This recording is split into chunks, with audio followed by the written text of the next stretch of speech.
بسم اللہ الرحمن الرحیم قال اللہ تعالی الم یأن للذین آمنوا ان تخشع قلوبہم لذکر اللہ، یعنی کیا ایمان لانے والوں کے لیے ابھی وہ وقت نہیں آیا کہ ان کے دل اللہ کے ذکر سے پگھل جائیں۔ یہ کم ظرف مگر پرغرور انسان نے آج سے پہلے بھی بارہا خدا سے بغاوت کی، اس کے پیغام کو جھٹلایا، شرائع الہیہ اور احکام خداوندی کا مذاق اڑایا، قیامت کا انکار کیا اور دنیاوی عیش و راحت اور مادی طاقت و قوت کے نشہ میں وہ یہاں تک کہہ گزرا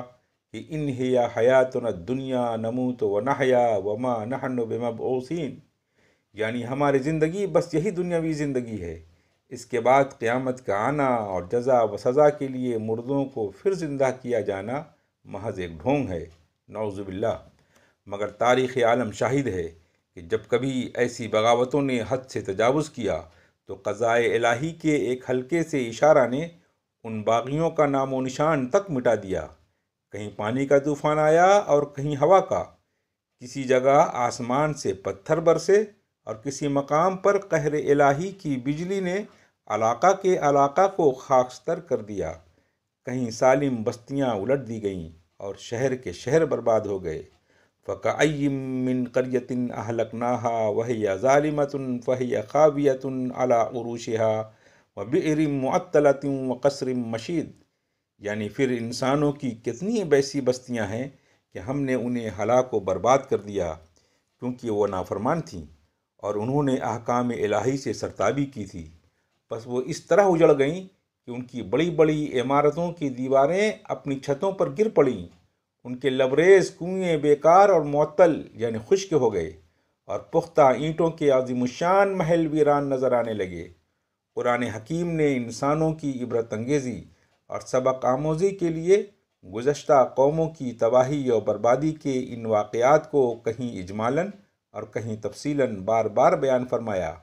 لیکن پرغرور اور غافل انسان نے ان سے کوئی سبق نہ لیا اور ان کو صرف قصہ کہانی اور افسانہ ہی سمجھتا رہا۔ پھر خدا کی شان قہاری کبھی خود براہ راست نمودار ہوئی، کبھی سالانہ اور ششماہی مصیبتیں آنی شروع ہوئیں، مگر غافل اور بدبخت انسان پھر بھی سرکشی سے باز نہ آئے۔ مگر یہ حال ان باغیوں اور منکروں کا تھا جو قرآن کی مخصوص اصطلاح میں کافر کہے جاتے ہیں، مگر آہ ثم آہ کہ آج امت مسلمہ پر بھی ایسی ہی غفلت طاری ہے۔ قوم نوح کا طوفان، عاد و ثمود کی ہلاکت، قوم لوط اور مدین کی بربادی، فرعون اور اس کی فرعونیت کا عبرتناک انجام، یہ سب ان کے سامنے ہے، مگر پھر بھی دل خدا کے خوف سے خالی ہیں۔ خدا کا عذاب کبھی قحط سالی کی شکل میں اور کبھی نئے نئے مہلک امراض کی شکل میں آتا ہے، مگر ان کو کچھ احساس نہیں ہوتا۔ پوری دنیا اور خاص کر ہمارے ملک پر خدا کا قہر ایک قیامت خیز کورونا بیماری کی شکل میں نازل ہوا، مگر پھر بھی ہمارے اندر کوئی خاص تبدیلی نہیں ہوئی، جس کے نتیجے میں وہ مارکیٹیں اور بازار جو کل تک پر رونق تھے، یہ سب کچھ دم کے دم میں برباد ہو گئے۔ چاہیے تھا کہ ہم اس سے عبرت حاصل کرتے،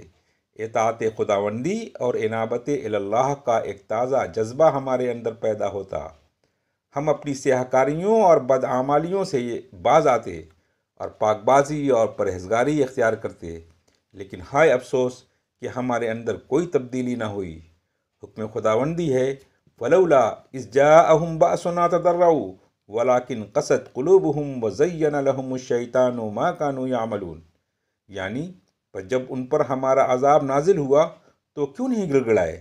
لیکن بات یہ ہے کہ ان کے دل سخت ہو گئے ہیں اور شیطان نے ان کی بدکاریوں کو ان کے لیے خوشنما بنا کر پیش کیا ہے۔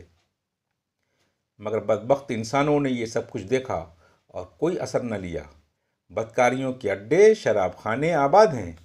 رنگ و عیش و مستی میں ڈوبی ہوئی شادیوں کی فضول خرچیاں اپنے عروج پر ہیں اور مسجدیں ویران و برباد۔ یہی انسانوں کا وہ اندھاپن ہے جس کے متعلق قرآن کہتا ہے فَإِنَّهَا لَا تَعْمَى الْأَبْصَارُ وَلَكِنْ تَعْمَى الْقُلُوبُ الَّتِي فِي الصُّدُورِ، یعنی وہ شقاوت و قساوت ہے جس کی شکایت قرآن میں اللہ تعالیٰ نے کی ہے۔ دعا ہے کہ حق تعالیٰ ہماری بصیرت کی آنکھیں کھولے اور توفیق دے کہ ہم اللہ کی نشانیوں اور قرآن میں بیان کیے گئے قصص و واقعات سے سبق حاصل کریں۔ آمین ثم آمین۔